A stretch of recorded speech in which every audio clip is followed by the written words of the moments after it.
Bienvenidos al podcast que cuenta las historias de la gente venezolana y su lucha por una vida mejor. Yo soy Herwin Riera.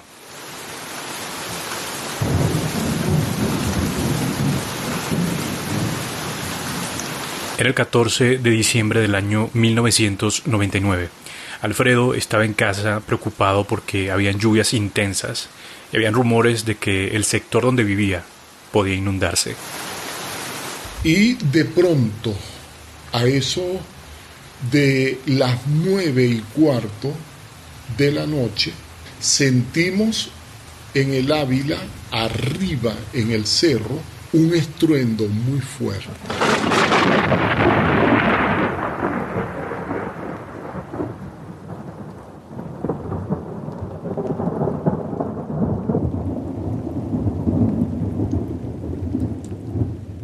Después de semanas intensas de lluvia, las montañas que encierran la pequeña franja costera que comprende el estado Vargas, uno de los estados que conforman la costa de Venezuela, comenzaron a ceder gracias a la cantidad enorme de agua bajo los pies de sus montañas. La fuerza de la lluvia que caía al mar esos días arrastró piedras, árboles, casas, autos y personas también.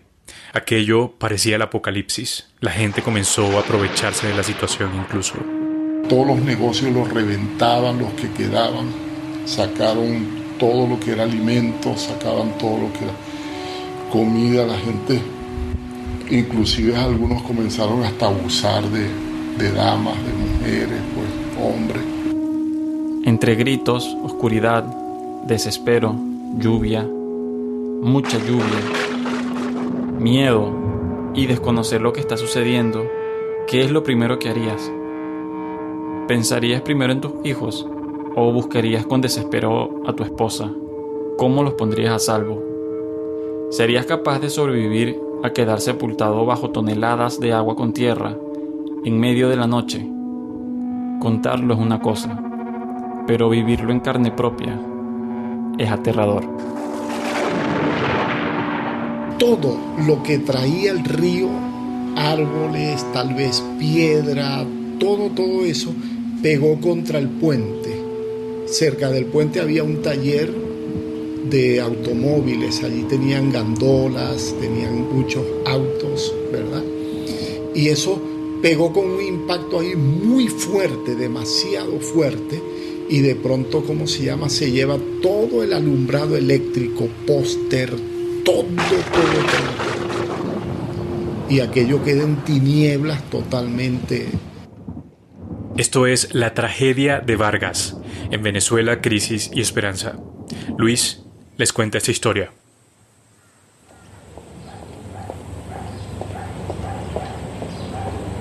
Alfredo nació en un pueblo llamado El Tejero, en el año 1959. Es una pequeña localidad ubicada a unos 20 minutos de la capital del estado Monagas, uno de los 24 estados que conforman toda Venezuela. Mi infancia, fue una infancia feliz, ¿verdad? Muy feliz. Yo agradezco pues a Dios me haya dado un padre, una madre. No aprendí a decir groserías, no aprendí a fumar cigarrillos, no aprendí a tomar licor por la enseñanza, porque mis padres me daban allí en casa. Siendo el único de 2 hermanos que aprendió el oficio de su padre, ser un constructor de violines, llamado también el arte de la lutería. La lutería puede definirse como el arte de hacer y el derecho de vender instrumentos musicales de cuerda, viento o de percusión, y el luthier es el artesano que lo fabrica, vende o repara el instrumento musical. Comencé pero muy temprano. Una infancia en la que comenzabas a trabajar desde una muy temprana edad es lo que identificaba a la Venezuela de los años 60. 10 años de edad, había una señora en mi pueblo llamada Trina.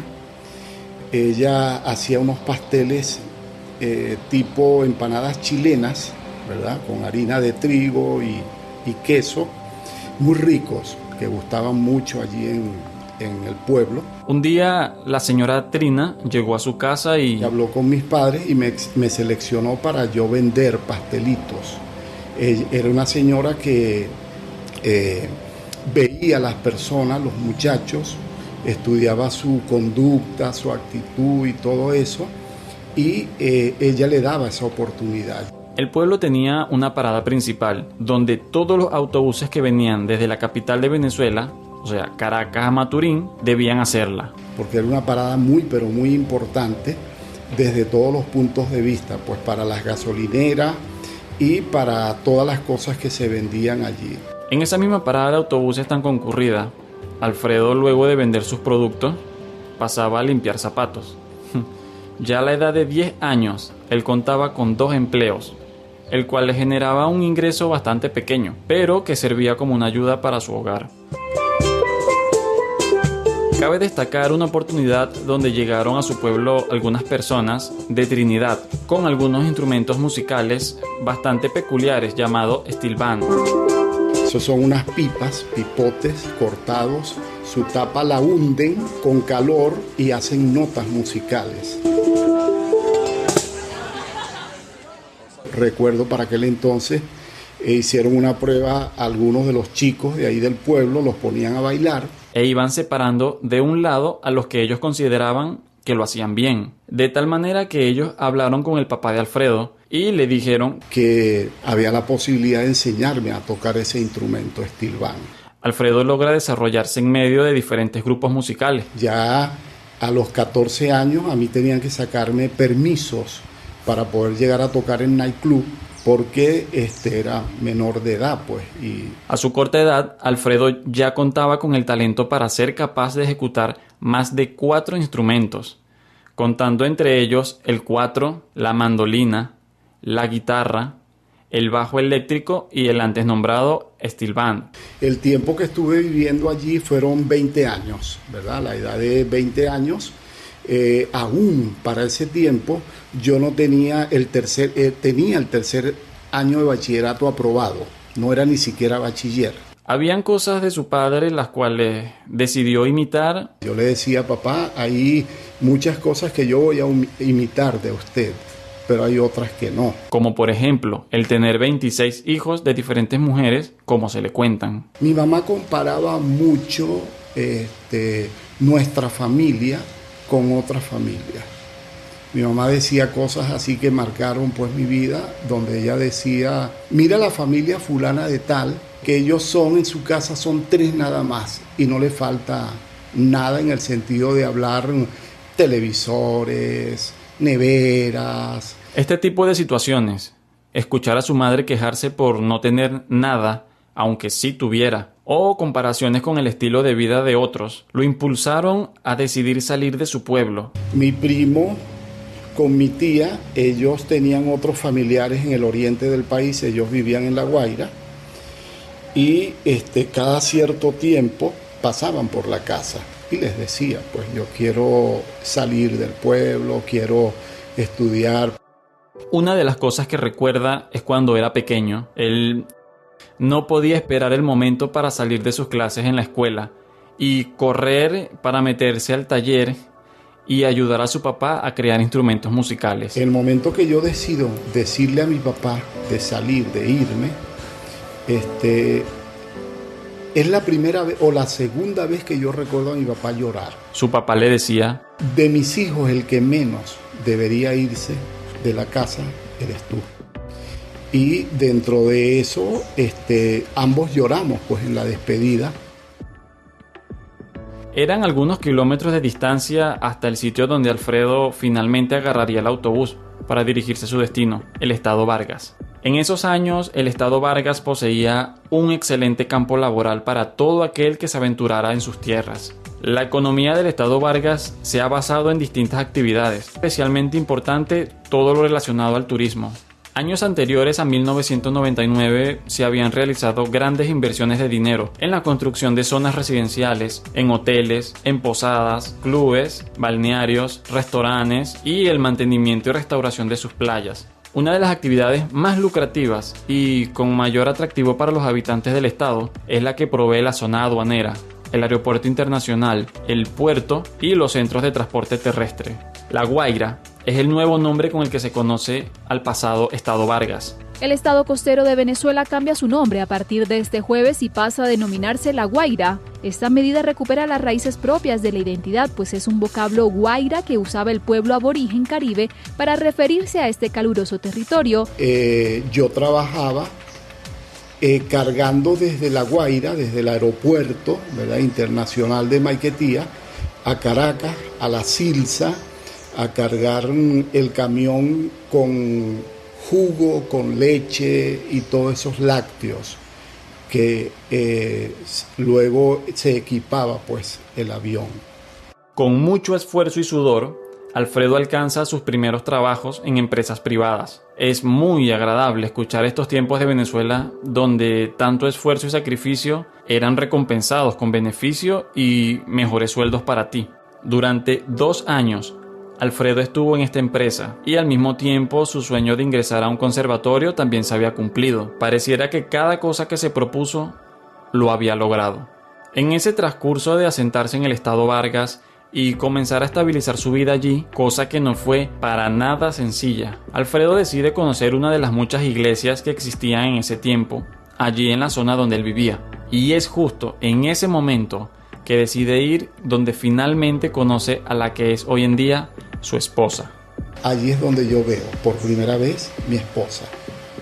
No era pues casualmente mi esposa, ¿verdad?, en ese momento, pero allí es cuando yo la veo pues a ella y me flechó pues en ese momento y yo dije, bueno, que yo creo que sí, y comenzamos pues a conversar y salir, y es allí en la iglesia Bautista Bethesda de Catialamar donde yo la conozco a ella.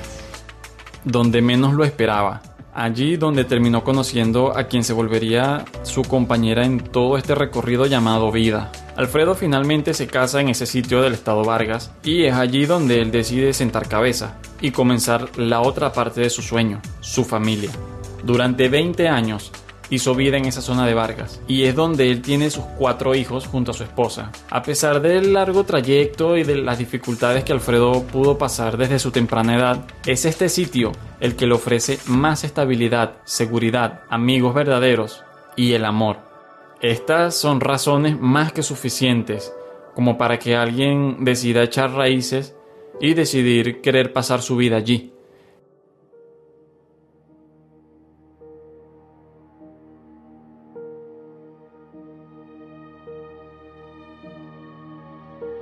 Alfredo decidió junto a su esposa vivir en un sector de Maiquetía llamado Piedra Azul. Dentro de todo el conjunto residencial, la de ellos era la penúltima casa, y un poco más allá te podías encontrar el puesto de control del guardabosque, para poder subir al cerro El Ávila, a una parte llamada el Camino de los Españoles. Eso es por el sector de La Guaira, anteriormente llamado Vargas. Ubicado en el Parque Nacional El Ávila, es nuestro pulmón natural por excelencia y curiosamente se encuentra al norte de Caracas y separa a la ciudad del Mar Caribe, y de este mismo provienen muchas fuentes de agua que fluyen hasta una gran cantidad de hogares en Caracas. Ya desde el 14 de diciembre, la costa venezolana se encontraba bajo una fuerte lluvia, sin ningún pronóstico de que se detuviera. Esta situación al principio no era preocupante, o sea, una lluvia no te preocupa. Pero cuando ya viene lloviendo desde hace una semana sin parar, comienzas a pensar, algo pasa. La casa que habíamos construido, que teníamos ya pues allí en ese momento, teníamos 12 años viviendo allí, era de platabanda, ¿verdad? La mitad era de platabanda. Ya la platabanda filtraba el agua, caía el agua, sus paredes todas estaban húmedas, mojadas totalmente. Se podía ver cómo los árboles bajaban la montaña y otros simplemente se desprendían de raíz y eran arrastrados montaña abajo. Jamás nos imaginábamos pues que podía pasar lo que sucedió pues. El mismo día en que el entonces presidente de Venezuela, Hugo Chávez Frías, llamaba a los venezolanos a votar a un referéndum de la Constitución con la que él quería consagrar el triunfo definitivo de su revolución, las montañas del estado Vargas que llevaban semanas empapándose bajo una lluvia de una intensidad nada normal, comenzaron a vomitar ríos de agua, piedra y árboles hacia la costa del país. La noche anterior, Chávez había respondido con una frase de Simón Bolívar a los reporteros que le preguntaban si las fuertes lluvias previstas podrían afectar el curso de la votación. Si la naturaleza se opone, lucharemos contra ella y la haremos que nos obedezca. Pero la naturaleza simplemente hizo lo único que puede hacer: seguir su curso. Hacemos una pausa. Te quiero recomendar el episodio anterior donde hablamos de los problemas que tiene Venezuela con el petróleo. Siendo un país tan rico en petróleo, ¿cómo es que ha llegado a este estado de ni siquiera poder llenar el tanque de gasolina de un vehículo? Se llama Atrapados en la Cola y lo puedes encontrar en las diferentes plataformas de audio como Spotify, iBooks, Google Podcast, Apple Podcast o en los que quieras. Si te gusta esta historia, al final puedes darnos un review allí en Apple Podcast o en cualquier otro podcatcher en los que nos escuches. Así que muchas gracias por seguir allí. Sabemos que tu aporte es muy importante para poder seguir conquistando audiencias y que la voz de los venezolanos sea más fuerte en el mundo. Bien, continuamos con el episodio. Alfredo comenzó a trabajar desde muy pequeño. Rápidamente se convirtió también en un buen músico debido a unos reclutadores que llegaron a la zona donde vivía. El sueño que empezó a tener Alfredo es salir a otro lugar, a otro estado de Venezuela, formar un hogar, una familia, y lo logró. Se fue al estado Vargas, donde comenzó a hacer una vida nueva, consiguió la estabilidad, también una esposa, tuvo hijos, y comenzaron a vivir en una zona de este estado que está muy cerca de una montaña llamada El Ávila, muy cerca de Caracas también. Pero unas fuertes e intensas lluvias comenzaron a ceder todos los terrenos de esta zona, las montañas y todos los caseríos que estaban alrededor. Las personas comenzaron a sospechar que esto se iba a inundar. Pero entonces acá comienza lo más difícil de esta historia. Luis le sigue contando.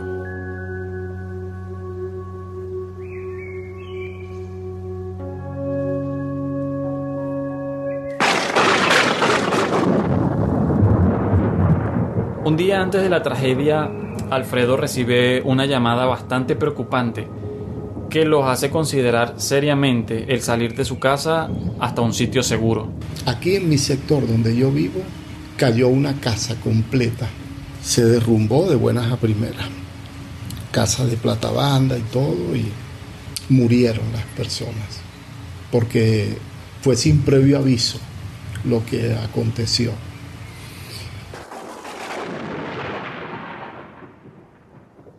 Alfredo y su esposa ese día 14 de diciembre en la noche deciden pensar en algún plan o alguna manera de poner a salvo a sus hijos y recuerdan unos amigos que viven cerca de su casa pero en un sitio más elevado, de manera que dejando a sus niños allí, por más que el río pudiera crecer, estarían a salvo. El 15 en la mañana nosotros comenzamos a preparar todo. Hoy saldríamos de aquí o mañana 16 estaríamos saliendo de acá. Habían unas casas muy cerca, a una cuadra de la de nosotros, que ya una de las quebradas se estaba derramando y ya estaba inclusive entrando agua a las casas. En el tiempo que todo esto sucede, no ha dejado de llover ni un minuto. Alfredo y su esposa deciden poner en marcha el plan de dejar a sus hijos en terreno alto, fuera de cualquier peligro, mientras ellos hacen algunas maletas para definitivamente abandonar esa zona. Había mucho oscuridad. Aún siendo temprano, había mucha oscuridad. Yo lo describo como algo diabólico. El ruido, tal cual como mirar una película. Tal cual como escuchar los efectos de una película. A partir de allí, comienza la cuenta regresiva para la catástrofe. Ese estruendo no dejaba de sonar, al contrario, se escuchaba más y más cerca. Como si un tren descarrilado viniera bajando la montaña camino a la casa. Cuando de pronto se acerca y llega donde estamos nosotros. En este punto comienza una carrera contra el reloj para Alfredo y su esposa. quienes ahora en plena oscuridad no saben a ciencia cierta qué es lo que está sucediendo, mientras sientes como el piso vibra, los gritos de sus vecinos, su casa a punto de quedar sepultada. Aunque anteriormente habían pensado en algún tipo de plan en caso de emergencia, si acaso el río llegaba a desbordarse, lo cierto es que en medio de la oscuridad y los gritos, el plan fue casi imposible de llevar a cabo. La gente buscaba ponerse a salvo en los techos de las casas, pero a muchos los aplastaron las piedras enormes que caían de la montaña. Algunos de los vecinos de Alfredo se acercaron a él para compartir algo de información sobre lo que sucedía en diferentes zonas de donde ellos vivían. Allá arriba no hay nada que buscar. Para allá arriba todo el río barrió con todo las primeras casas de allá arriba. Desde el sitio donde vivían sus vecinos hasta la casa de Alfredo tomaba alrededor de unos 7 minutos. En ese momento sus vecinos tardaron 2 horas y media en lograr bajar un par de cuadras hasta el sitio donde se encontraba Alfredo. ¿Cómo tardas 2 horas y media en caminar 3 cuadras? Yo también me lo pregunto. Porque ellos no hallaban por dónde, porque el sector donde estábamos nosotros era como un cañón, ¿verdad? ¿Qué es eso, verdad? Que cerro y cerro de cada lado, ¿verdad? Y desembocaron ahí a esa calle única que había allí, aproximadamente unas 12 quebradas. Poblaciones enteras del estado Vargas quedaron borradas del mapa. A partir de las 12 de la noche, Alfredo, su esposa y un grupo de vecinos comienzan a hacer esfuerzos gigantescos por avanzar de un sector a otro, donde ni ellos mismos al día de hoy logran comprender cómo lo hacían. Uno se quitaba de un sector donde estaba, y al quitarse de ese sector donde uno estaba, el sector inmediatamente era tapiado, en medio de la noche. Eso nosotros lo vemos al otro día, al día siguiente, porque en la noche nosotros ahí no se podía ver absolutamente nada. Tal vez había alguien con 1 o 2 linternas por allí alumbrando, pero durante todo ese tiempo, ahí esa noche, vimos el cuidado de Dios.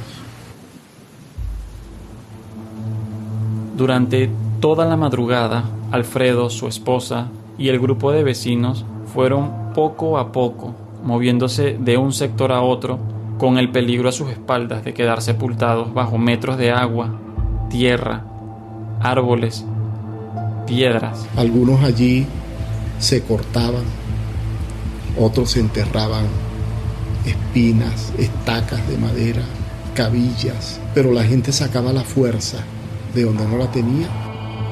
Al día siguiente pudieron ver la claridad del día a eso de las 10 de la mañana más o menos, porque la lluvia torrencial en todo este tiempo nunca se detuvo.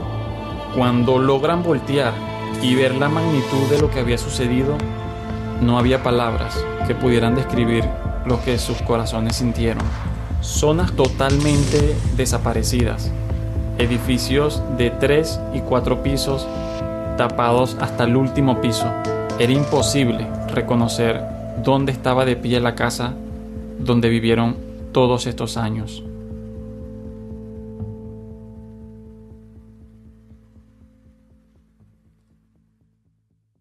Allí en el día, con el río supuestamente un poco más calmado que durante la noche, podíamos subir y mirar para allá, para el sector donde vivíamos nosotros. Pero yo le dije a todos los míos, no subamos, no nos regresemos para allá. Aquí hay que pensar ahora en cómo salir de todo esto. Alfredo, su familia y sus vecinos que sobrevivieron a este desastre natural ahora debían llegar a donde pudieran conseguir un poco de ayuda. Todo el tiempo pensaron que este accidente sucedió solo en la zona donde ellos vivían, pero luego pudieron enterarse a través de otras personas que también venían en busca de ayuda, que esto había sucedido a lo largo del litoral venezolano. Para poder salir de donde se encontraban, recordemos que ellos vivían en un sitio con forma de cañón, y la única manera que quedó para poder salir de allí era subiendo una montaña que daba salida a la costa donde esperaban encontrar los primeros auxilios. Salimos, pudimos salir de allí del lugar, Cuando llegamos arriba nosotros a la cima, a la montaña, ya nos tenían comida preparada. Luego de 2 días nos tenían comida, nos tenían ropa seca, porque las personas, todas sus necesidades se las hacían encima, en medio, porque no había lugar donde ir. Luego de por fin reponer algo de fuerzas, Alfredo logra ver con sus propios ojos la magnitud del accidente. Desde la montaña donde se encontraba podía ver el mar, y la mitad del mar que podía ver era de color amarillo, y se podían ver flotando carros, containers del portuario de Vargas, partes de carros, entre muchas otras cosas. En algunos lugares aparecieron playas nuevas, en otros la línea de la costa avanzó hasta 200 metros. Las lluvias torrenciales y los desprendimientos en la cordillera de la costa de Venezuela han ocurrido otras veces en la historia. La diferencia, lo que hizo catastrófico el fenómeno de 1999, fue que por primera vez las vías naturales de desagüe de la montaña habían sido masivamente pobladas y afectadas por la mano del hombre. Luego de tantos años de trabajar duro y luego de tanto buscar ese anhelado sitio para formar una familia, todo lo pierde en una madrugada. Bueno, ¿y ahora qué? ¿Qué hago? ¿Para dónde voy después de tanto esfuerzo?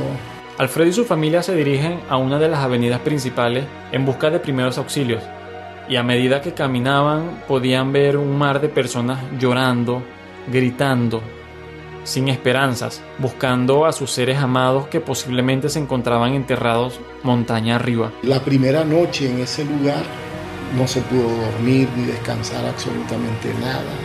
Mucha gente gritando, ¿entiendes? Ahí viene el río, los niños, ¿entiendes? Si cualquiera de las personas, eran muchos gritos, ahí tú no podías, eso era desesperante, pues. Durante toda esta tragedia, los niños se encontraban en casa de unos amigos de Alfredo y su esposa. Esta casa se encontraba en una zona considerablemente alta. No es sino hasta que amanece que Alfredo debe regresar allí, subir y buscarlos para que posteriormente continúen su travesía hasta el nuevo comienzo de la familia completa. En esos mismos momentos, Chávez anunciaba el nacimiento de una nueva Venezuela. Tras el triunfo del sí en el referéndum, comenzaba a activarse un inmenso operativo de rescate en el que hubo tanta solidaridad como desorganización, según comentan algunos expertos. Decidimos irnos al aeropuerto. Vámonos para el aeropuerto y vemos allá, pues si están saliendo, pero ¿para dónde vamos? ¿Sabes? En esta tragedia, Alfredo perdió toda su historia, todo su trabajo, sus recuerdos físicos, fotos, regalos, herramientas, mascotas, todo. Al momento de llegar al aeropuerto, lo único que le pertenecía era lo que cargaba puesto: un short, una franela y un par de zapatos. Esas eran todas sus pertenencias para comenzar una nueva vida junto a su familia. Estando en el aeropuerto se podía ver la situación en la que se encontraban las instalaciones al no estar preparados para este tipo de tragedias. Se veía a lo lejos, cerca hacia la playa, las fosas comunes ya, donde en el mismo aeropuerto, porque trasladaban mucha gente, muertos no los iban a trasladar en helicóptero para otro lugar si ya estaba, ¿entiendes? Entonces lo que hacían eran máquinas trabajando, llevando mucho cemento, blanco, cal, ¿entiendes? Cosas así para poder enterrar pues a las personas.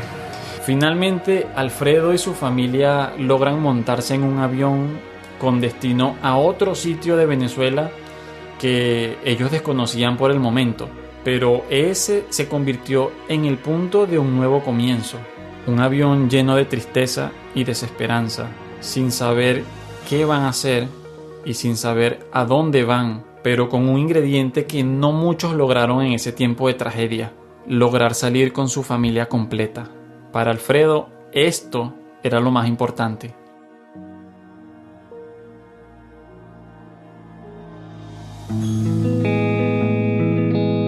Así como los procesos que he vivido en la vida, ¿verdad? Donde he tenido callos en mis manos, he tenido ampollas en mis manos, he tenido las manos suaves, ¿verdad? En esos procesos de mi vida, yo dije, bueno, aquí idéntico, si es de trabajar y hacer callos, nuevamente lo haría. A raíz de la tragedia que sufre Alfredo y su familia, la forma de ser de Alfredo cambia, la manera de enfrentar la vida y aún la forma de crecer en diferentes áreas. Y he aprendido muchas cosas aquí. Yo llamo personas que no les pasó nada allá en Vargas y converso con ellos. Y en su conversación que tengo, los recuerdo tal cual como los 20 años atrás. Alfredo lo hizo. Sobrevivió a la tragedia de Vargas. Mantuvo a su familia junta y a salvo. Aún estando quebrado por dentro, siempre dio palabras de ánimo para poder seguir avanzando, hasta llegar a un nuevo sitio que los acogió, les brindó un nuevo hogar, el hogar que tienen el día de hoy. Cambiar direcciones, totalmente. Direcciones de vida. Ahora, ¿fácil? No. Muy duro, porque hacer un borrón y cuenta nueva a este nivel no es fácil. ¿Me entiendes? Sí. Y más teniendo yo para ese entonces 40 años. A pesar de lo cuesta arriba que fue comenzar de cero, Alfredo logra, luego de mucho trabajo, conseguir una casa propia en la cual al día de hoy habita junto a su esposa. Al mirar atrás, ellos recuerdan con mucho dolor las pérdidas humanas, más que las materiales. Su forma de apreciar las cosas ya cambió radicalmente, y lo que antes valoraban como muy preciado en lo material, ahora es nada, comparado con el valor de un amigo que les tienda la mano. Alfredo continuó persiguiendo su sueño de luthier, y aún en esta nueva vida el sueño se mantiene allí, sin moverse, firme. Y me complace decir que es un excelente fabricador de instrumentos musicales y más que excelente músico. Junto a su esposa son pastores de una iglesia cristiana local. Esta experiencia me deja a mí como reflexión de que Dios es soberano. Él está por sobre todas las cosas.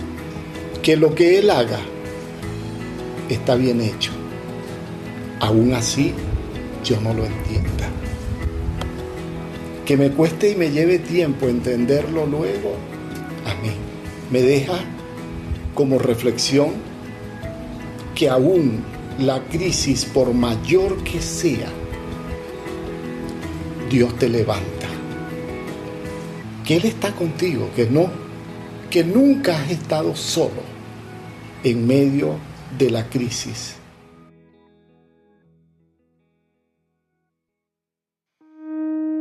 Las torrenciales lluvias de ese año causaron estragos en 12 estados de Venezuela. No es sino hasta el 20 de diciembre que Chávez declara estado de emergencia. El pueblo llamado Carmen de Uria fue totalmente borrado del mapa y consecuentemente declarado Camposanto. Esto debido a la gran cantidad de muertos no identificados, sepultados y desaparecidos. La oposición política en ese entonces y ahora denuncian y critican la gestión del gobierno del presidente Hugo Chávez y Nicolás Maduro. Consideran que a 20 años de la tragedia, aún Vargas no ha tenido la reconstrucción que requiere. Los pobladores que aún se mantienen en Vargas, a pesar de las innumerables carencias, más que todo en materia de servicios públicos, no pierden las esperanzas de que esa realidad cambie. Este suceso pasó a la historia como la tragedia de Vargas, un desastre que conmocionó a Venezuela y al mundo. La cantidad de muertos aún es incierta. Se estima que van desde los 700 hasta los 50.000. Esta cifra es aún incalculable.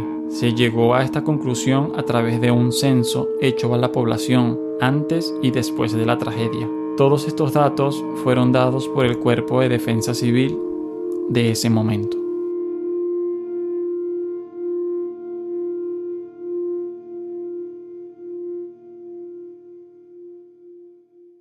Y hemos llegado al final de esta historia, gracias a Luis que produjo este episodio desde Venezuela. Robert Carpenter es el productor ejecutivo, yo soy el productor y el editor. También nos acompaña un equipo de venezolanos al cual hemos resguardado sus nombres para una mayor seguridad. Ya sabes que al final de este episodio vamos a dejar el enlace para que vayas directamente a nuestro newsletter y puedas suscribirte para que recibas todos los fines de semana noticias, acontecimientos, recomendaciones, todo lo que leemos alrededor de la semana lo puedes recibir en un correo. Así que ve corriendo, suscríbete y seguro que este fin de semana vas a recibir un correo electrónico por parte de nuestro equipo. Si tienes alguna historia que te gustaría contar en este podcast, puedes escribirnos a contacto@conesperanza.org, contacto@conesperanza.org, y seguro que allí vamos a checar, vamos a ver y vamos a ponernos en contacto para que podamos producir tal vez esta historia que te interesa tanto. Recuerda visitarnos www.conesperanza.org y en las redes sociales como Venezuela, Crisis y Esperanza. Yo soy Herwin Riera, un inmigrante venezolano que cuenta las historias de Venezuela, Crisis y Esperanza.